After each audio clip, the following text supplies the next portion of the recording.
Jedi business. Go back to your drinks. Welcome, welcome. All are welcome. Old fans, new fans, thank you for joining us for another episode of Jedi Business. Joining me once again, Dar Zartan. Hey, what's going on, Manuel? I know you haven't been feeling well. Hang in there. Yeah, my cough from last week turned into I don't know what is the difference between a flu and a cold. I know technically, but I can never tell when I'm feeling it. But yeah, I got pretty bad. Stayed home from work for a couple of days, but I'm on the mend. But I still definitely got it in the cough and yeah. That's well. At least you're on the back end of it now. But I know it's the tough part is sometimes just getting your rest. Yeah, yeah, that's it. Trying to sleep with this, it's makes you tired. But anyways, before we're gonna of course talk with some more Skeleton Crew. We're near the end. One more episode left. But before we do, I wanted to get into a little Star Wars in the news. Of course, there's so many different movies been announced by Kathleen Kennedy and Lucasfilm. The Rey movie, this movie, Benioff and Wise movie, Ryan Johnson trilogy. So many things. So it's hard to get excited or to really even discuss the next Star Wars movie really because it's just they get announced, they get canceled. However, there is one that has been announced and is James Mangold's Star Wars movie, and that seems to be moving ahead. And recently in Variety, there was an article. He's set in his movie 25,000 years before the Phantom Menace, and his thought process is I don't want to get bogged down by the lore, bogged down by fans wanting this or that. I sent you that article. Did you take a read, and what did you think about it? I did, and we probably have touched on this at least once or twice in the last.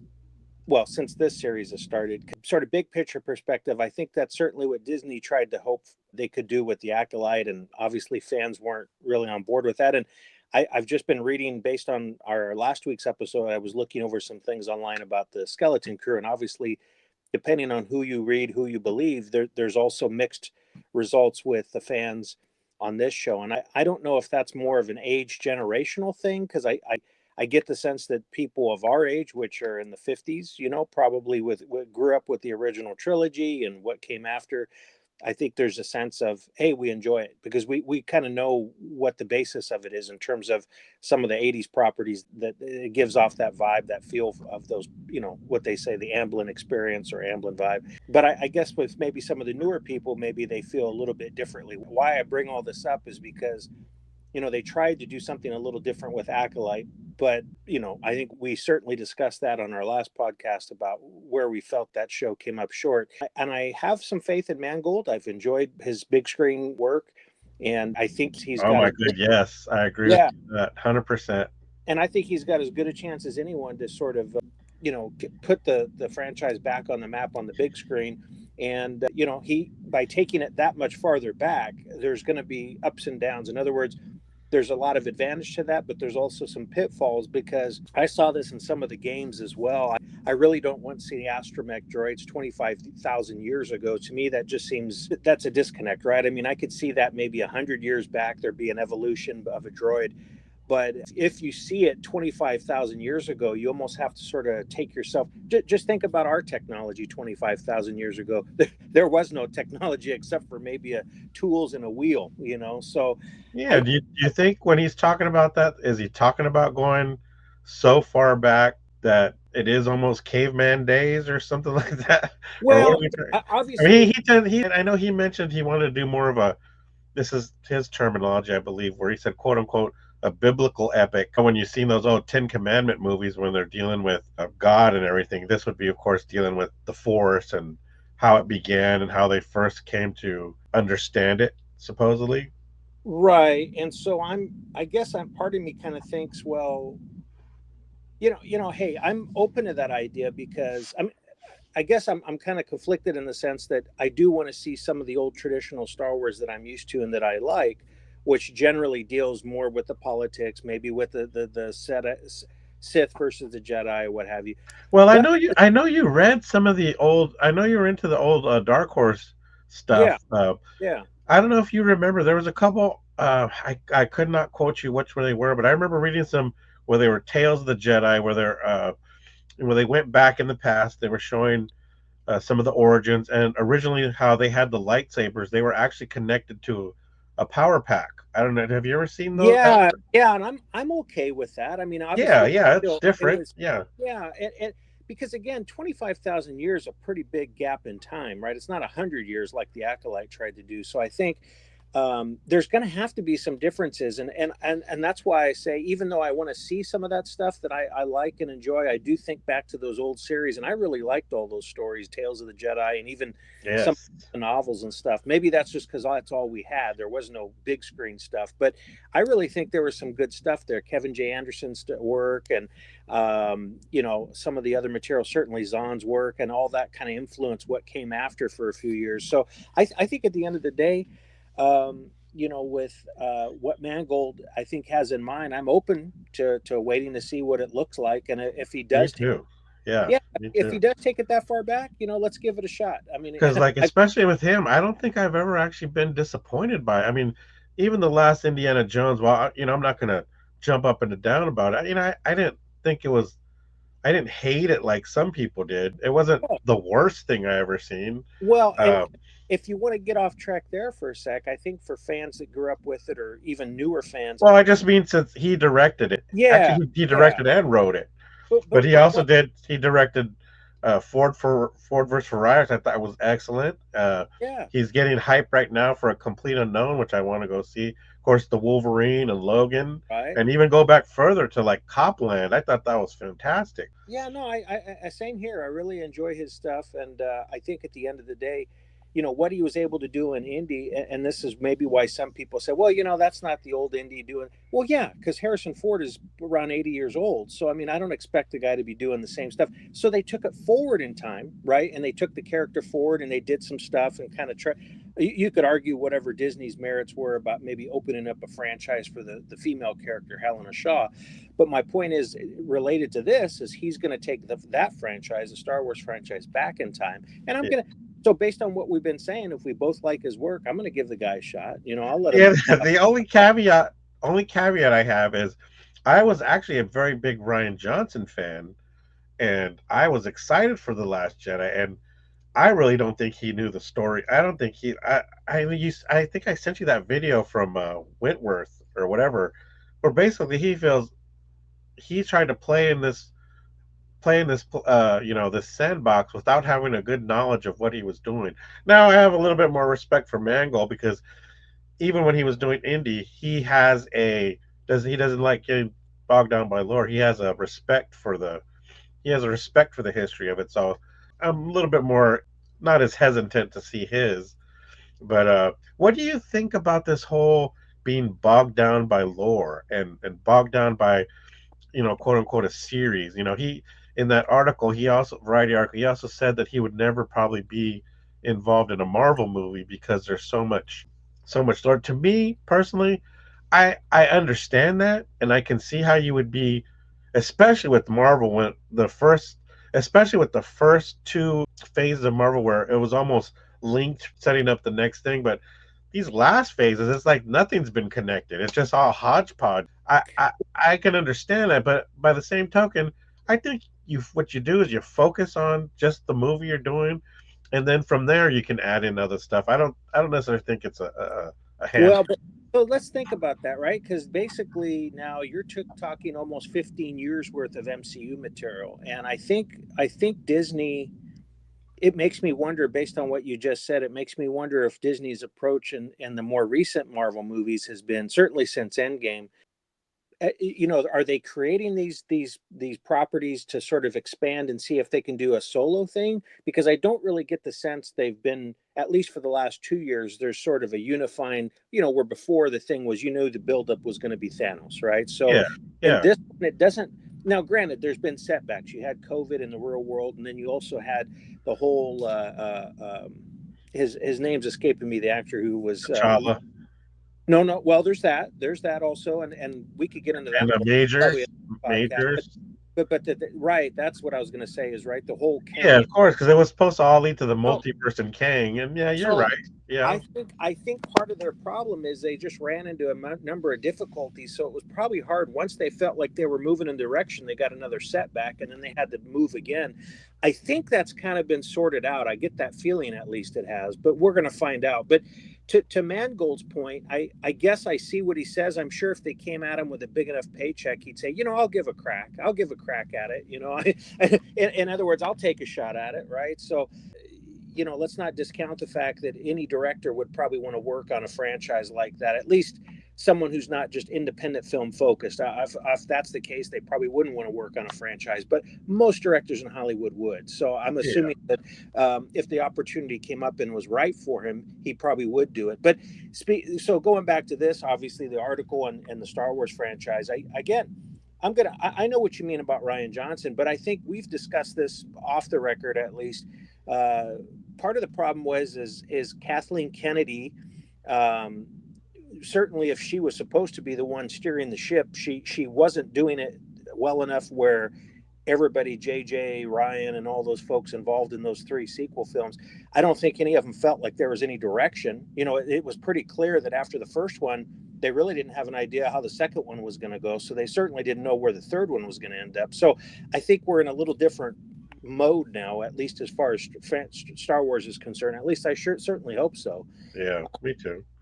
All right. Well, that's our little Star Wars in the news for today. Now let's get into Skeleton Crew, episode 7. It's just been firing on all cylinders for me. Although, funny enough, after this, halfway through this episode, not to knock on it or anything, but I felt, you know what? The way things have gone, this might have made a pretty good 2-hour movie. Right. They probably could, depending how it ends, of course. If it's some big cliffhanger or something, maybe not. But just the way it's gone, it's like, well, this could have been a good 2-hour movie. But although I have been happy that we got to dive more into it with the series.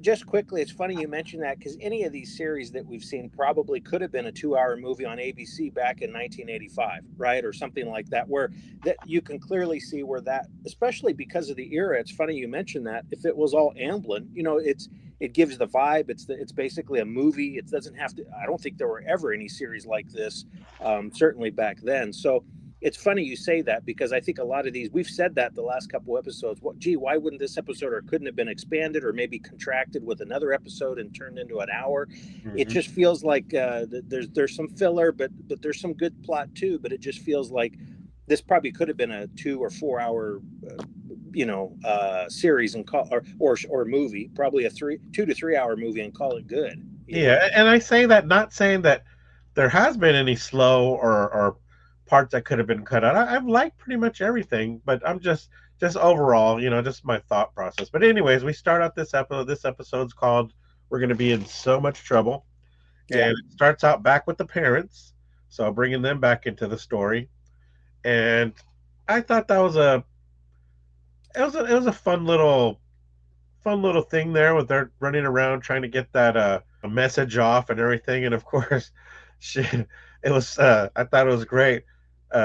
Dio's mom starts to say, when she keeps hearing rustling in the noise, I got a bad feeling about right. The lights come on. You know what I'm saying? Then we go them getting the message out. And what do you think about this? Of course, it goes toward the pirates, and they get to the planet, and they say that's a toxic maelstrom. And do you think that's the maelstrom is man-made, or is it because you see those machines in there shutting off lightning, or is it actually some kind of nebula type thing that the planet's in? I clearly think that those satellites are performing the same function. So you and I both discussed this before, that we haven't really kept up on everything since the acquisition of the franchise by Disney. So there's been books, there's been games, comics. So I believe there's an element to that. I forget which game it was, but it basically introduced that concept, kind of like satellites that either somehow were reprogrammed to either destroy the world. Somehow it had something to do with Palpatine's plan, in other words. So I don't know if these were obviously in place beforehand. We've talked about the timeline and where the planet, or how far back have these people been sort of distanced or taken out of larger Star Wars timeline, since they're not aware of the war and all that stuff. But to your point, yeah, I believe this is a man-made. These are satellites that were put in place to disguise the planet, but more than just disguise. I mean, it's not a hologram. Obviously, we saw one of the Yeah, pilots, right? And it exactly. went Yeah. British ship. So we see later, where the ship actually is a key in itself to unlock or allow it to land using the technology that was, I guess, introduced at the time these defenses went up. So no, it's man-made, clearly. Yeah, I thought that was pretty neat too, because anyone coming across that, like you would coming across some kind of nebula or something, well, it's not that you wouldn't even think to try to go into that. Well, So yeah, it kind of made it a little bit more sense how it has been hidden. that's right. And so to me, that was believable enough. That Yeah, worked. and then as they actually went through those clouds, and then the planet was in there, for some reason in my head, I had always pictured that the clouds were actually just covering the planet, like almost like a Jupiter type thing. But Right. no, it actually looks like it's a bigger event that Yeah. actually not just covers the clouds of the planet, but actually covers the space completely around the Well, planet. exactly. It's almost as if there's another realm or another layer in the Yes, planet, right? yes, You've got that made a lot more sense to me. That helped, because coming across something like that, I could see like, well, you'd want to stay away from that if you're in a ship. well, it That would made be a lot more sense. very comparable to the 18 or 1700s or what, when you had ships that were concerned about hitting a reef or around an island. It's like you can't just go in. You've got to navigate the passage, and if you don't know how to do that, you're screwed. Yeah, So yeah. but to just another point to these satellites, if you remember back to the episode where I forget Acheron, I guess the other planet that they went to, Uh-huh. right? Do you remember that they went past a number of satellites that had been decommissioned, or I don't know if they were defunct or whatever, but it makes you wonder what happened on that world. And I'm sure that happened on the other 7 worlds too. Did not remember that. No, I'll have to recheck that. Yeah. Yeah. Well, if you see it, you'll see them. They're just floating in space. They're like defunct or decommissioned, I guess. But obviously, that is part of the reason why that planet is in the shape that it's in, is either someone destroyed the planet, like internally they said that right, we're going to destroy it, or maybe it was part of a larger attack. I don't know. But obviously, we see what's happened since. The planet's fallen into ruin. So it just kind of set up a little bit of background to why I'm pretty confident that it was man-made, that those satellites do have that effect. So Okay, yes, that makes even more sense, because I wasn't too sure watching it. I was like, okay, did they come across this maelstrom type thing with the planet inside, and then they put these satellites in there to shoot them down? But that makes more sense, that if you saw satellites around at Akron, then the whole thing is somehow man-made. Yeah, that makes a lot of sense. Okay, I well, could. I'll blame that on your fever or your cold flu or whatever. Maybe you missed didn't make the connection this week. So yeah, no, I think obviously the plot moved forward pretty quickly in this episode, right? Yeah, so then this comes to something that's I'd like to make a point about, or I'd like to hear what's your thoughts about this. Okay, so the kids show up right after the pirates send in the ship and it's destroyed. There's a death there, obviously, but it's off screen in a ship. But the kids get sucked by a tractor beam, right? Yeah. They get caught. Brutus goes up there and gets put in the claw. Yeah. Then this is what I'd like to hear your thoughts on. For a kids show, John goes right up to him, shoots him in the head. Now again, That's it's pretty. slightly off That's pretty screen. brutal. It's slightly off screen, so the kids don't get the Pulp Yeah, Fiction it's off effect, screen, but right? it's right there. No. I get it, and the kids will probably clearly understand. Even if I was a kid, I'd understand that he shot him. But I I guess must admit, not. I was like, I caught my breath. I was like, whoa, he just shot. He just shot. Well, And of it's course, it wasn't necessary for me, but thinking this in a kids show, I don't know. What are your thoughts on that? Oh no, I'm good with it. I don't talk. I've always, at least since I was a teenager, I kind of came to the conclusion: don't talk down. The kids can figure it out. In other words, the real world isn't always rainbows and unicorns, right? I mean, it's got bad elements to it, and he's obviously got a bad. Someone I thought I read or saw somewhere this last week after they saw the same thing said, is he just playing a bad guy or no? I think if he ever was good, which clearly. And there's been some discussion, I guess, on other groups and stuff that, he was probably old enough to be certainly of age, a Padawan age, or, 10, 12 years old, whatever. Was he in the temple? Was he not? It doesn't matter really. I mean, some of those things probably are true, but he's become a bad guy. That was probably what, 30 plus years ago. And a lot of things change in someone's life. He's an adult. He's had to live life as a pirate, or he's chosen to live life. So you make decisions. It's not like, Yeah, but I agree, but I'm just saying it takes him beyond being what do they used to call scoundrel? Yeah. To me, Han, he's out there. He's not necessarily a good, quote unquote, one of the good guys, but he's not right. a bad guy. He's a little bit selfish. He's looking out for him, but he has loyalty to Chewie, obviously. But even when he shot Greedo, which I believe he shot first, he did it Yes. because he knew he was going to be killed, and Well, that doesn't make him a murderer. I know that's why Lucas oh, went no, back. no. I get it. I get it. It's the Wild West, man. It's Well, lively. You know what I'm let's saying? break that. But there's a difference between. Let's break that down though. For the last 2 episodes, Brutus has threatened to kill Jod by putting him in the air. That's true. Do you think he did this as just to be a bad guy? Like, I'm gonna show everybody that. I can see that. You're right. Or was he doing it also to say, hey, this guy's a threat to me. He keeps saying he wants to kill me. Well, screw that. I'm going to kill him, So I don't think it's on the same level as what happened with poor Greedo. But I think, I think at the end of the day, it was both. It was a way to remove a threat. Actually, it was three things. It removed a threat. It installed him back in position of power to be captain of that. His place, yep. And it also sent a message to the rest of the crew, hey, I'm the one in charge now. And so it's I guess, in the pirate code or in that world, I mean, that makes perfect sense to me, as far as why he did it. You could argue, gee, it's a little violent for the kids, but we've already seen some elements of this, right? When they were in the episode before last, right? They're in the pit, or the underground cave where all the treasure is. And he threatens to kill the kid with a lightsaber. Let's not forget that he also told the droid to go ahead and refill the acid. Right?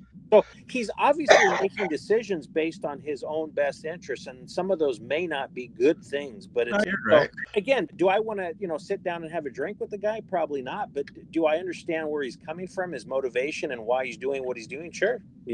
And clearly, when he gets to the planet and sees what we're going to talk about here shortly, I'm sure he's just thinking, great, I can be the.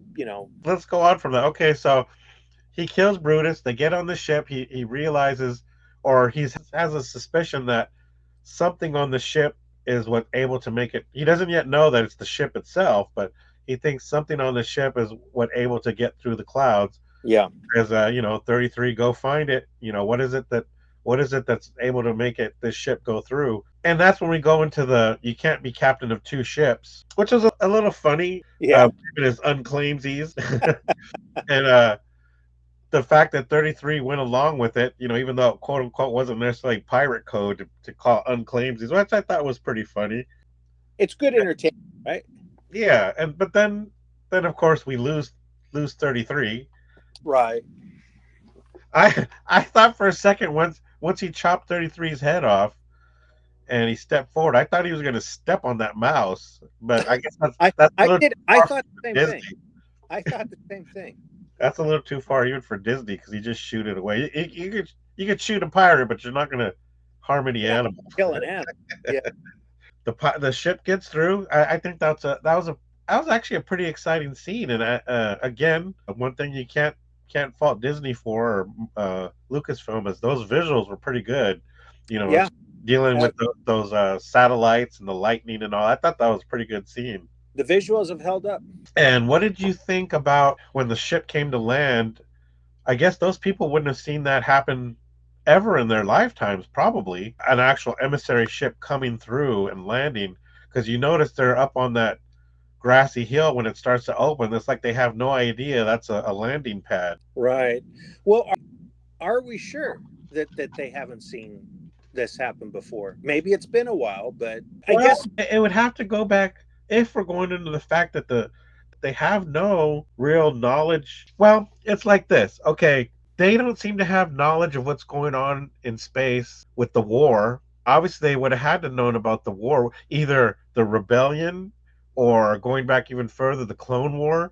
It seems like they have no knowledge of it, because there's no immediacy in what they're going about doing. Because obviously, if there was a war going on, they're going to be coming to the mint a lot more because that wars drain your treasury. I would tend to think it had been longer than that, which means it's possible a lot of those people have never seen it. Have never seen an emissary.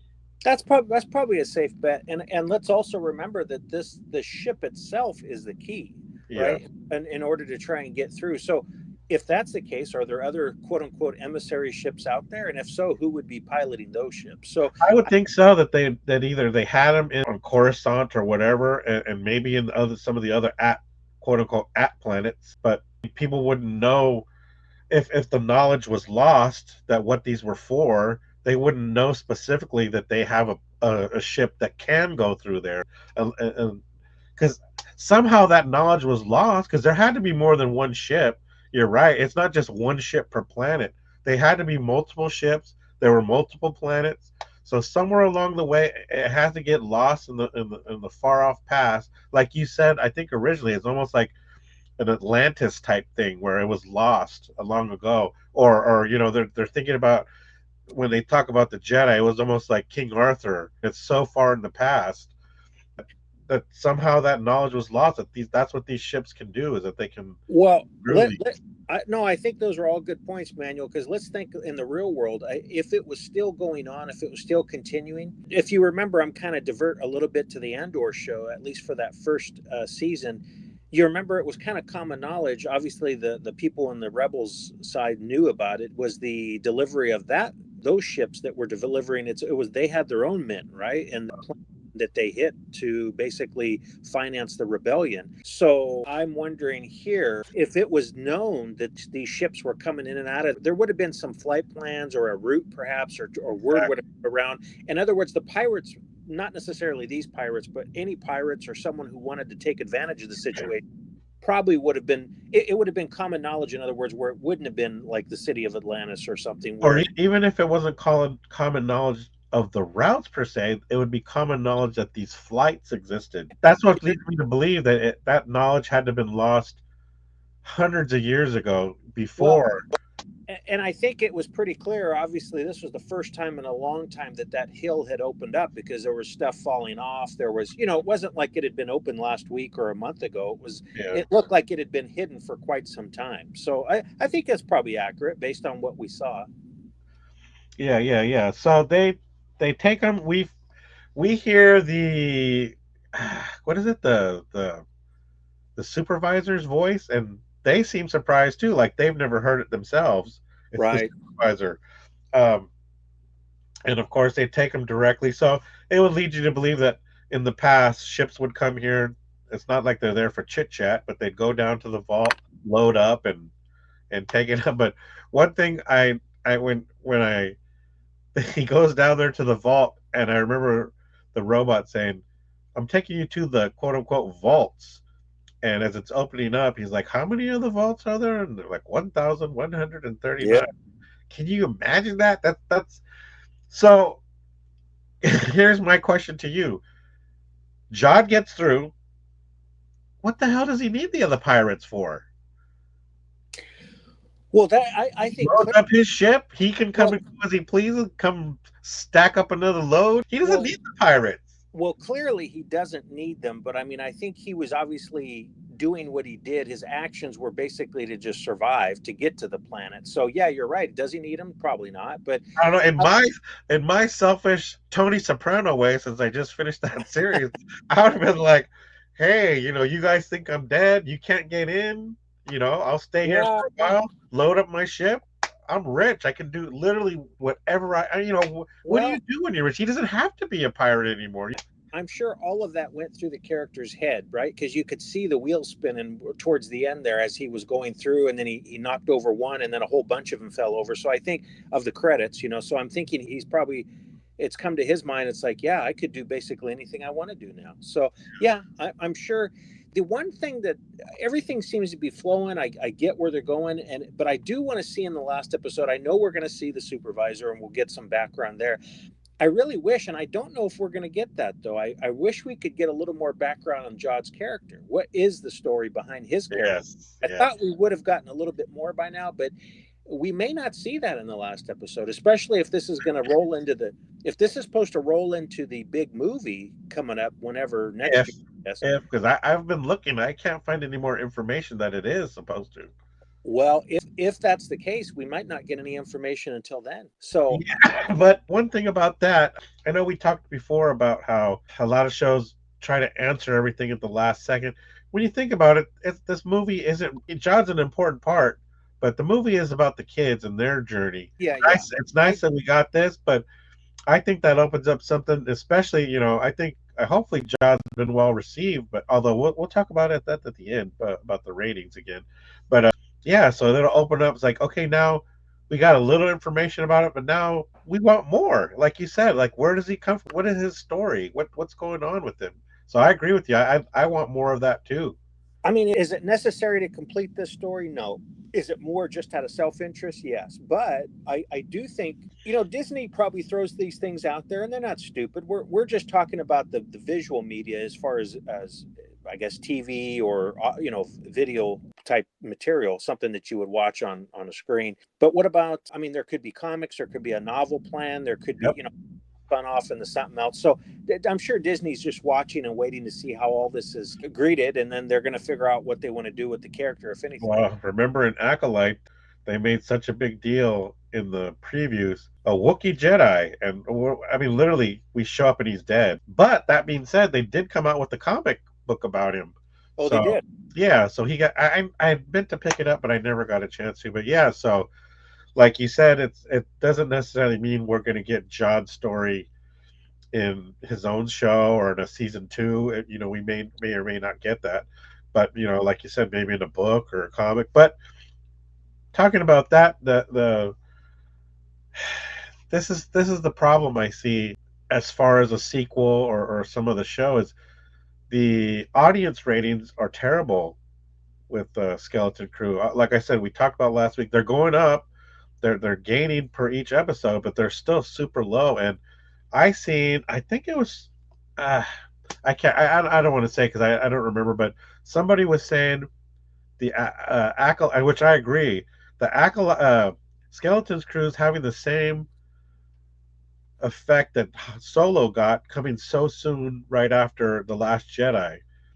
And this Skeleton Crew coming so soon right after Acolyte, which was a movie or TV show, which was highly divisive, which was liked by some people, but was hated by the majority. And I just think that when it just seems like people aren't hyped up for Star Wars anymore. And I mean, look, even like our friend Chris, where in the past they would have been up for any new Star Wars, but now it's like, are you even watching it? Nah, I haven't checked it out.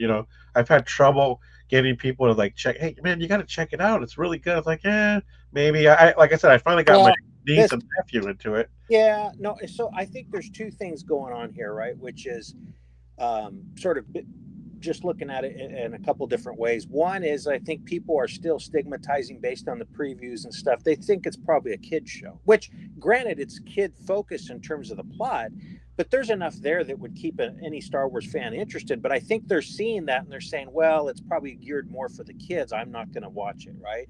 And then I think it's honestly, it goes to your point about sort of that syndrome of having a bad taste in your mouth from the previous. Yeah. I think it's just like a sports team. If you keep putting a certain amount of product out on the field that's just doing a poor job, nobody wants to go watch that. So if people, my Cowboys, don't even get. I've been that's another story. But it goes to my point, right? Which was just people feel like, well, if you're going to treat the property that way, why should I pay money or why should I spend my time to watch it? And that's so you got both of those things going on, which are probably hurting viewership, right? Yeah, because if you remember, Solo actually lost money, and it wasn't just because they I've read some estimates they basically reshot 70% of the movie with Ron Howard, but it came out literally. I think it came out like not even 6 months after The Last Jedi, right? Because Last Jedi came out in December, and Solo came out right there in that spring the next year. There was just so much, right? Am I right about that? It just came out. I'd have to look it up honestly. There was a few different things coming out. And I just remember it could have been a year later, but I don't even think it was that long. Well, but frankly, there was so much backlash, and then just same thing with Acolyte. Even today, if you go online, there's more people talking about Acolyte than Skeleton Crew. Going back, you'll get So, these. I don't know why this was canceled or this and that. You know what I'm saying? so this brings up you mentioned this earlier as far as the ratings. Now, one thing that they always used to do, or we always used to look at with ratings, was what about the demographics? Are we seeing like a 12 to 18 or 18 to 24, or those over 40? I mean, that's what I want to see, because if it's just total viewership, you're not really getting into the nuts and bolts of who's watching and maybe why. So I'm just curious, is that showing up anywhere? You know what? I'll have to look more into that. Maybe I'll have that information for next episode. Well, Because if out of 100 people, you've got people of our age who are, I'm just assuming that maybe people of our age are enjoying it and just taking it for what it is. But if there's a demographic from 12 to 20 that is not watching it or doesn't like it, well, then that should be a red flag for Disney moving forward as far as the continuation of the franchise.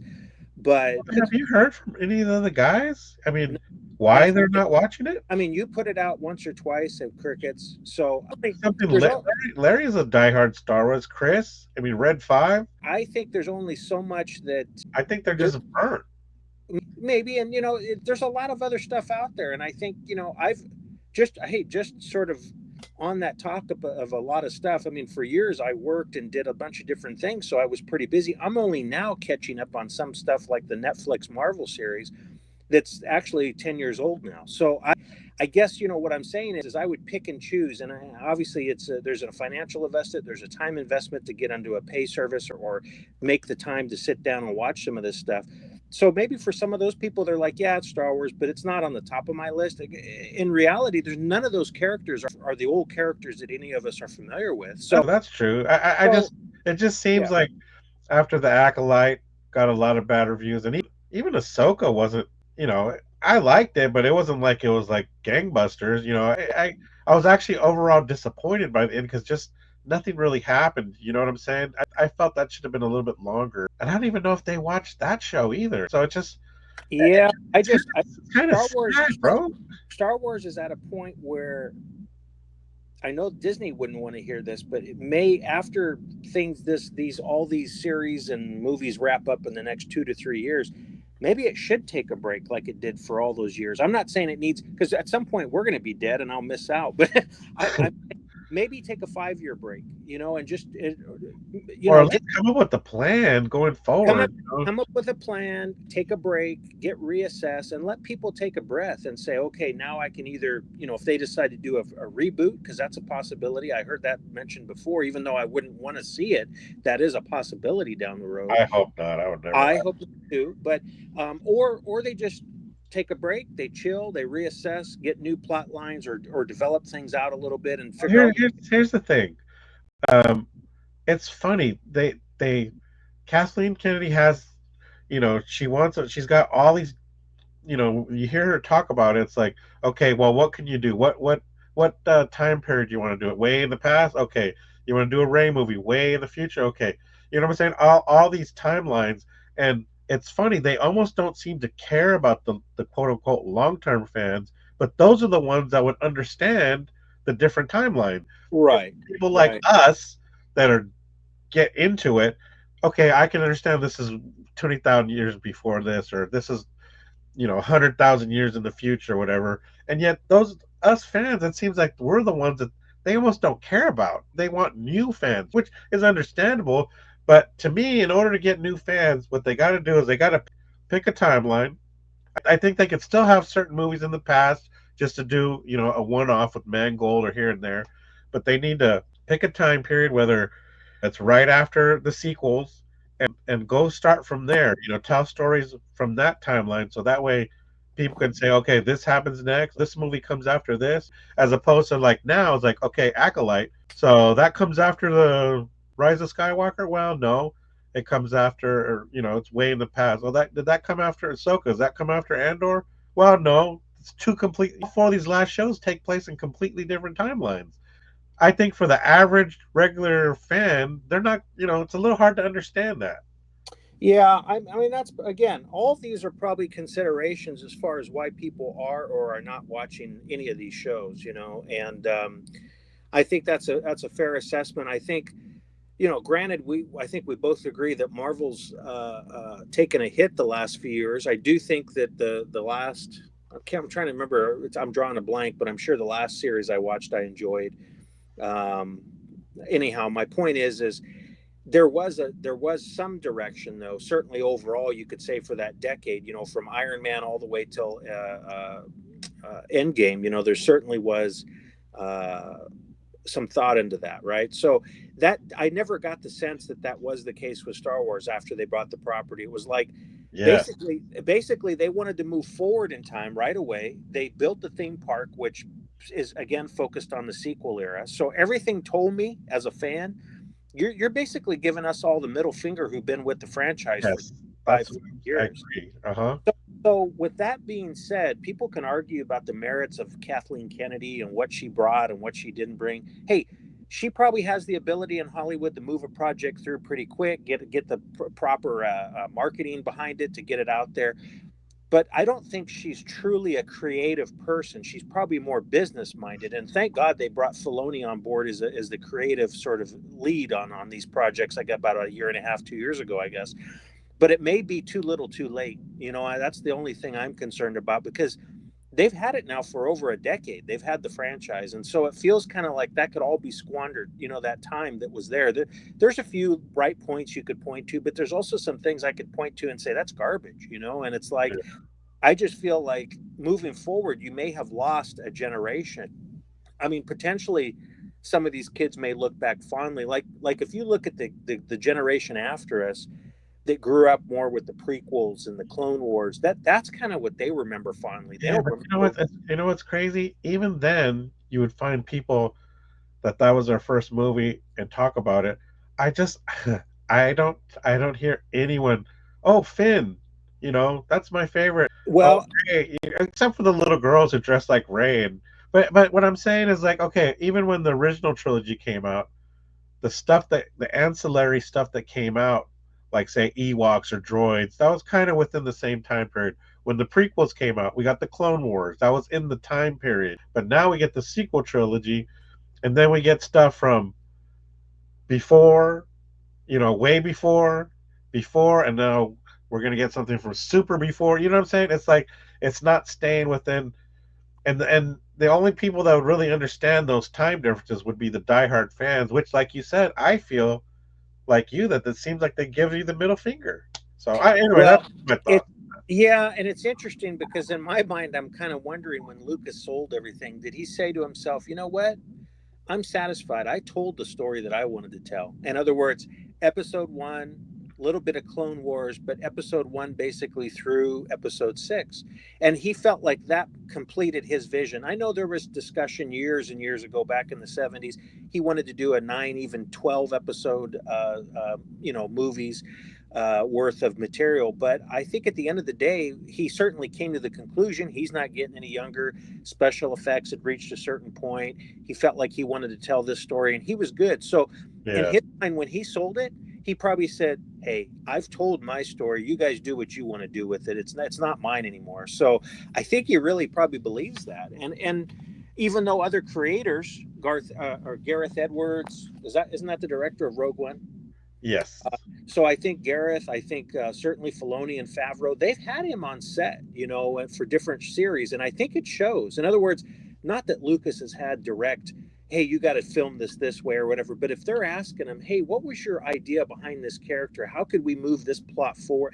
If in other words, if he's touched these people in some way where it's his creative spirit is carried on in these properties, you kind of see it. I do at least. To me, yeah. I look at Rogue One, I look at Andor. To me, those certainly are clearly what Lucas would favor in terms of that approach. I also see some of that in The Mandalorian because I saw that, I felt that as a kid when I saw Jedi. It had a different feel to it. Now, granted, you could argue that's from the director's perspective, but it did have a different tone to it than, say, the first, second. Each one is different, right, in its own way. So I think when you see some of this other stuff, you just shake your head and you go, that's just not Star Wars. I mean, there's something in you. I think if you've been with the franchise since we were all kids, And then there's, what sucks is when you say something like that, then there's always the people that say, well, who are you to say what Star Wars is to someone else? But it's not like you're saying it as to be a jerk. It's just I've Oh, seen no. it. I've been with it my whole life, and it just doesn't feel like it. Well, how about this way? How about putting it in context? It doesn't feel like Star Wars to me. In Yeah, other words, hey, whatever you think of Star Wars, hey, it's just like people who grew up with a sports team. I'll go back to a sports analogy. It's like someone from the 40s and 50s saying, well, that's not my New York Yankees. Yeah, no shit. Because you grew up in that era. You were there when those players were there. I have no connection other than reading it in a history book or watching old video on YouTube. So it's the same way for each generation brings something different to it. So I get it. It's whatever your version of Star Wars is. It's just like people who grew up with the Wizard of Oz. Good Lord, I mean, if they saw what, probably compared it to Wicked today, and I've seen the play in person in New York, and it's like it is different, but yet it is connected. So for each generation it brings something different, and that's not good or bad. It's just that's the reality of time. I mean, it's like that property is what, nearly 100 years old. So it's going to change over time. And if obviously Disney's sort of the caretaker of all these properties, Star Wars, Marvel, the Muppets, and all this, it's going to change over time. People have different perspectives. So I'm not saying that someone else should feel a certain way, but I have a sneaky suspicion people in the same age group, whether you're in your 50s, your 30s, or your teens, are going to feel a certain way about a property because that's how you grew up with it. well, here's just tailing into that. Well, we'll wrap it up here because we're nearing the end. But just Gotcha. tail into that. I agree with you on that. And but here's the issue I have when they seem.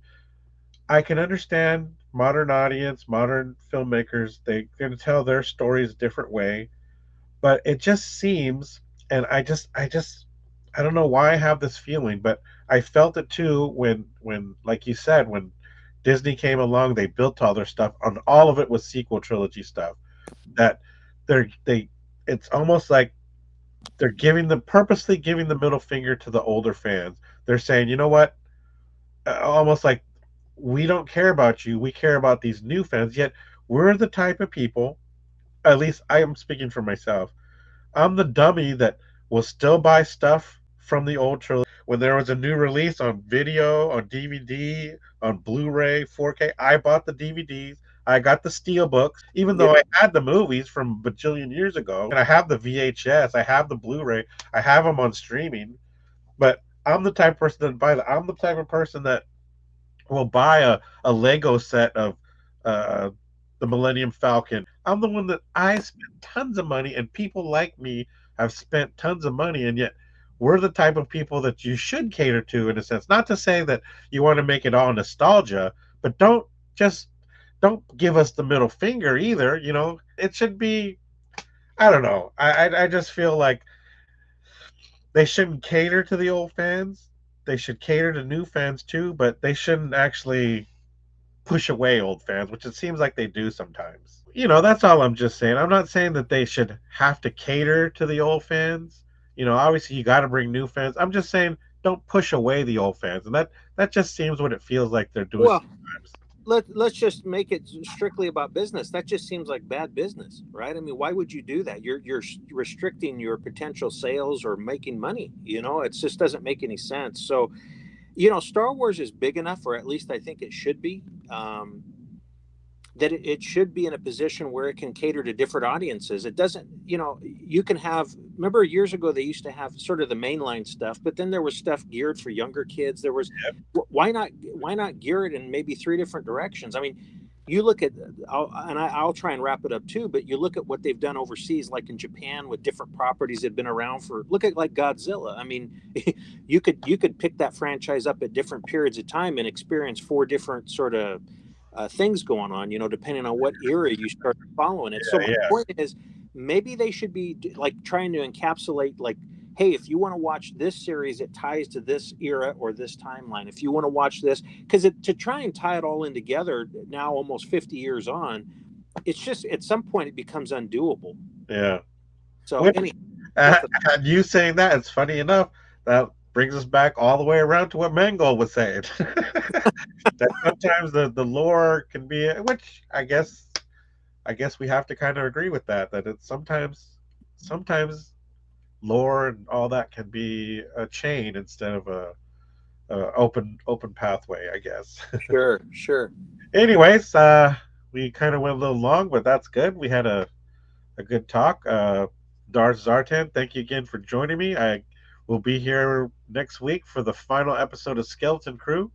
Hopefully we have nothing but good things to say, and I expect we will. Definitely. We'll see you then. Hey, hope you get better soon. Alrighty. And to everybody else, just want to say thank you for joining us. We'll be back next week. Final episode of Skeleton Crew.